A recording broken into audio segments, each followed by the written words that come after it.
Hey everyone, today we'll be doing a hip mobility flow follow along, so let's get started.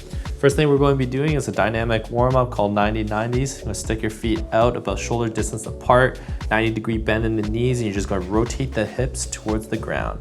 While you're doing this exercise, you want to try to keep your bum towards the floor as much as possible, and be sure to be on a padded surface as well for your own comfort.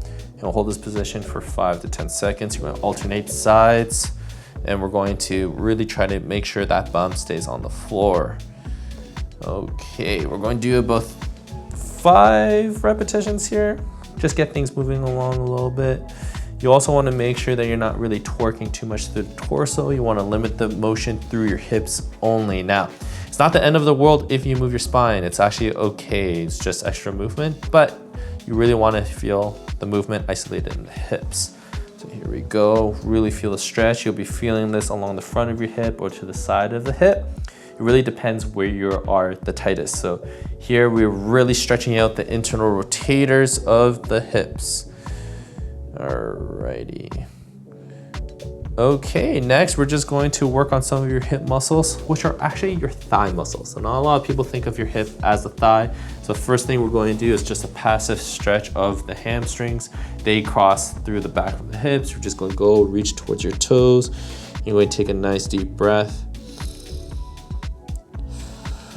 And breathe out. And then you're just going to let go of that stretch. We're going to do a few repetitions of this. Reaching back forwards. And feel that stretch. You might feel this stretch also through the back of the knee or the calf, as well as it kind of does stretch the whole entire posterior chain. And back off, and we're going to do about 5 repetitions of this as well. Reaching forwards, feel the stretch. And when you're doing these dynamic and passive stretches, you really want to make sure you're appreciating a light stretch.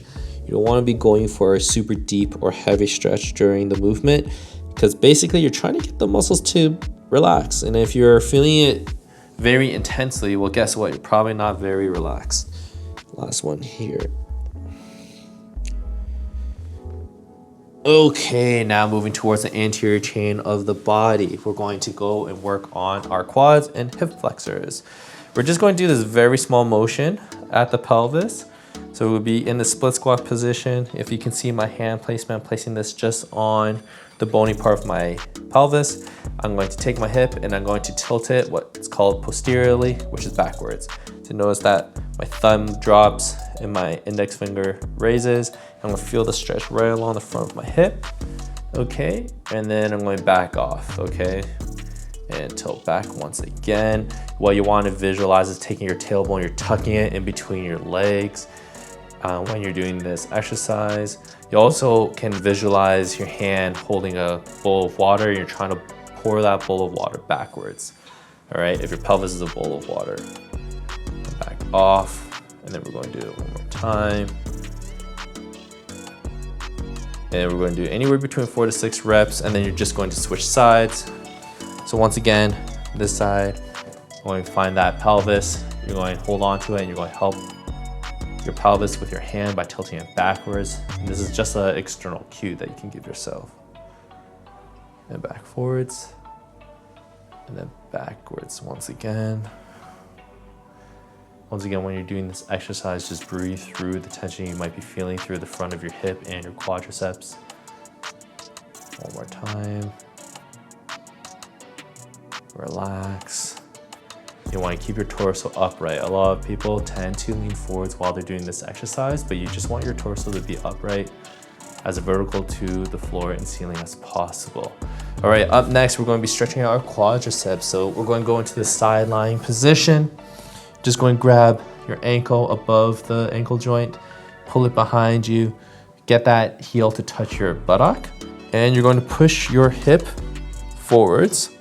You're going to feel that stretch along the front of your thigh. You're going to hold this for up to 10 seconds here. And you relax. When you relax, it's okay to bring that knee back forwards. If you're feeling excessive tension inside of your knee joint, then just don't pull as far back. You want to be doing these exercises in a comfortable range of motion. None of these exercises should feel painful. And we're we're just going to switch to the other side. Once again, starting with the other quad here. Usually I like to just target the top leg only, so I like to just flip my body like a pancake here. And back forwards, pull the leg back, get the heel to try to touch your buttock, pushing the hip forwards. I also like to kind of visualize my body kind of bowing backwards so that I can get that stretch right into the hip as well. There you go. All right, now we're going to work towards stretching out our glutes. This is our main buttock muscle. We're going to do the modified pigeon stretch. So for this exercise, we're just going to bring one leg up front. You're going to rotate the hip into external rotation. From here, you're just going to lean down onto your elbows and you're going to feel that stretch in that buttock. You're going to hold that position for 20 to 30 seconds. You want to really just focus on taking relaxative deep breaths. And out. And we're going to do about 2 to 3 repetitions for each side.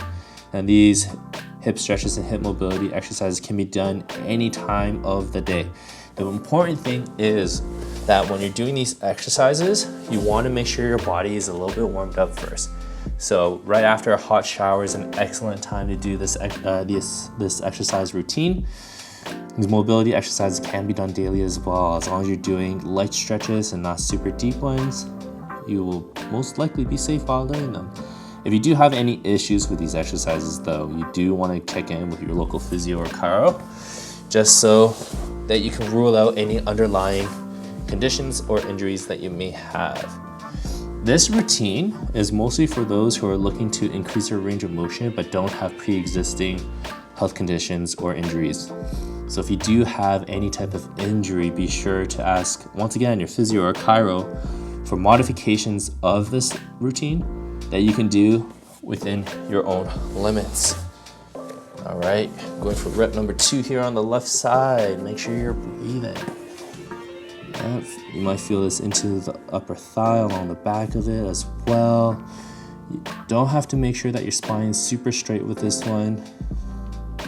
It's not really the goal to keep a neutral spine. If you want to, by all means, it won't necessarily make this exercise better or worse. One last time, 3rd repetition, back onto the right side here. And breathing through the stretch. What you should notice is that with every repetition that you're doing, you're able to go a little bit deeper, a little bit lower to the floor with your torso as the muscles loosens up. Once again, we'll do the other side. Okay. If you have any questions with this mobility routine, let me know in the comments below. All right.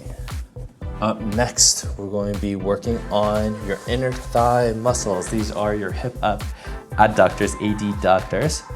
So we're going to start off with a butterfly stretch. We're going to do a PNF version of this. Okay, so you're going to get your feet, hold them together with your hands, draw those heels towards your groin, and then you're going to drop the knees towards the floor. You want to feel a light stretch in these inner thigh and groin muscles. And you could deepen the stretch by just placing your elbows on your legs and pushing it down towards the floor. Just appreciate that light stretch. You want to hold that for about 5 to 7 seconds. And after that, you want to take your leg and contract the inner thigh by pushing your leg into your elbows. So right now, you won't see it because it's an isometric contraction, so you won't really see me move. But now I'm pushing up. I'm holding and resisting with my elbows. And I'm going to hold that for about 5 to 7 seconds. Make sure you're still breathing while you're doing this.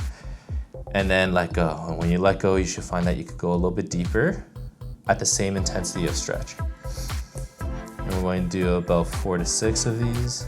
If you want to do a few more, that's absolutely fine. And we're going to push up with our legs, resisting with our elbows.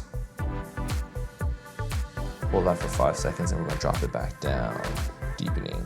As you can see, I'm gaining a lot of mobility. PNF stretches will increase your mobility quite remarkably in the short term.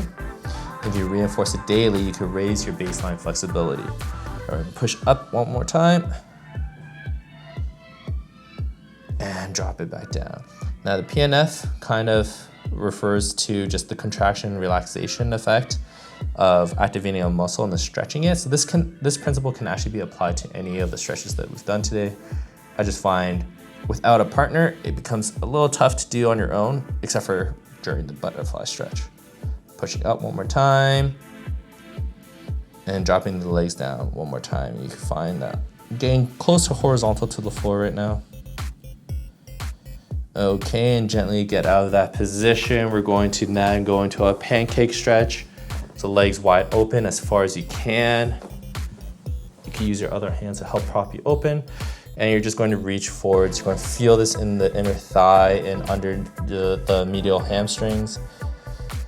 Okay, and if you want, you can PNF this by just driving your heels down into the floor. So contract by pushing down for 5 seconds. And then when you relax, you'll find that you can crawl a little bit more forwards. Okay, and then appreciate that stretch for another 5 to 10 seconds. After that, you can contract down by driving the heels into the floor once again. And when you relax, you should be able to sink deeper without intensifying the stretch. Now again, we want to hold a light to medium stretch, so if it is very intense, back off a little bit. It'll probably improve next week or the week after, so there's no rush when it comes to improving your flexibility. All right, we're gonna walk back off, take a nice relaxative breath, give those hip adductors and hamstring muscles a break, and we're gonna do one more, reach forwards one more time, feel the stretch going in those inner thigh muscles. So when we refer to the hip, especially in the medical community, it really does refer to any muscle that crosses the hip. This includes the hip adductors, the inner thigh, the groin muscles, hip abductors, which are the glutes, the quads, and we have the hamstrings, as well as some other small muscles that we won't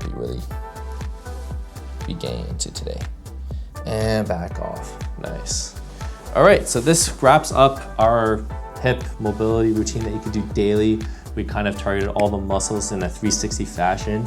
I hope you enjoyed this video. If you have any questions, let me know in the comments below. Be sure to subscribe and I'll see you guys next time. Peace.